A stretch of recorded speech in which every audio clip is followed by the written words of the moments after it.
Une délégation de l'état-major des armées et celle du ministère en charge de la formation professionnelle sur le site du centre multisectoriel Mohamed VI de Yopougon.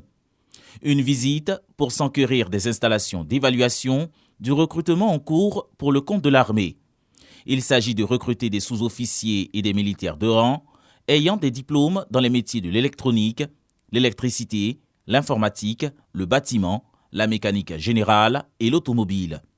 Après une expérience peu fructueuse, nous avons engagé un partenariat avec le ministère de l'enseignement technique, de la formation professionnelle et de l'apprentissage. J'avoue que ça porte fruit.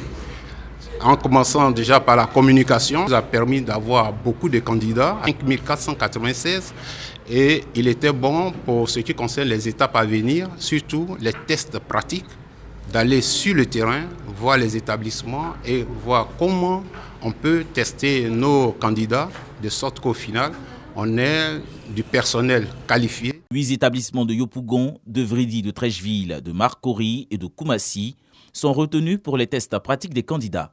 C'est une fierté pour nous de mettre à la disposition de l'armée des compétences formées dans nos établissements, des talents pour faire de notre armée une armée d'élite. Le ministre nous a instruit de vraiment veiller à ce que ce soit les meilleurs qui soient sélectionnés pour être mis à la disposition de l'armée de Côte d'Ivoire. Cette collaboration est le fruit de la mise en œuvre du programme de l'école, de la deuxième chance et de l'Académie des talents. C'est à peu près 4 à 5-6 millions de jeunes qui sont diplômés sans emploi, qui sont déscolarisés, qui sont mal insérés. Donc l'ambition du ministère, et en partenariat avec les autres ministères, c'est de proposer des postes à pourvoir, de former ces jeunes en fonction des profils recherchés, de sorte que, au travers de l'école de la deuxième chance, ces jeunes aient véritablement la chance d'intégrer une activité.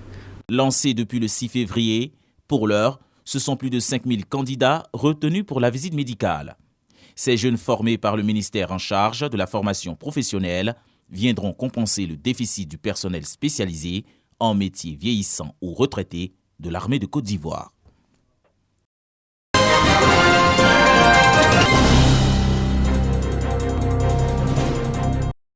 Les experts de la défense et de la sécurité nationale en conclave pour une bonne gestion des armes et munitions en Côte d'Ivoire. Ils débutent leurs activités sous la supervision de la Commission des affaires politiques, paix et sécurité de la CEDEAO et l'Institut des Nations Unies pour les affaires de désarmement, UNIDIR. En septembre 2016, 33 mesures pour une amélioration de la gestion des armes et munitions ont été adoptées.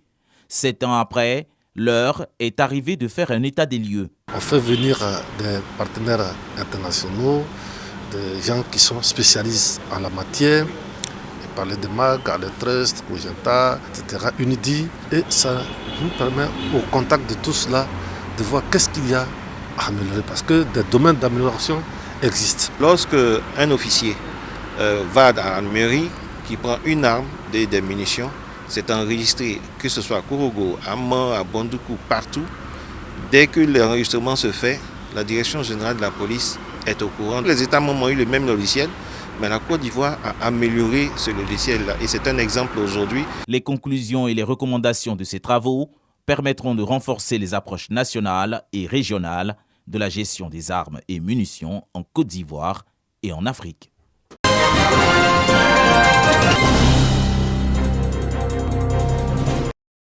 En 2022, la société de transport abidjanaise Sotra a enregistré 1308 accidents de la circulation qui ont engendré 408 blessés et 7 décès.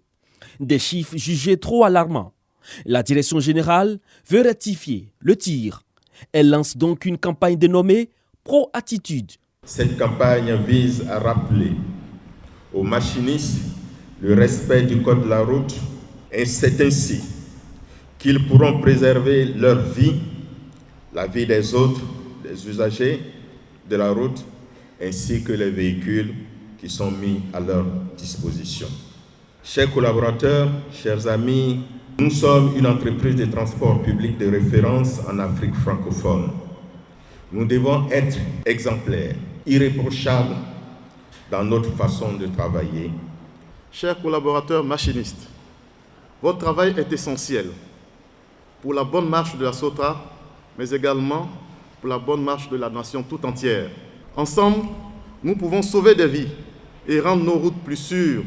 Les agents mesurent bien la portée du message. Effectivement, nous allons adopter cette attitude de professionnel, comme la campagne même le dénomme, attitude pro. C'est-à-dire que nous devons nous mettre au-dessus des autres usagers. Nous ferons l'effort de respecter le code de la route pour ne pas salir l'image de la Sotra. La campagne de sensibilisation pro-attitude va durer 6 jours.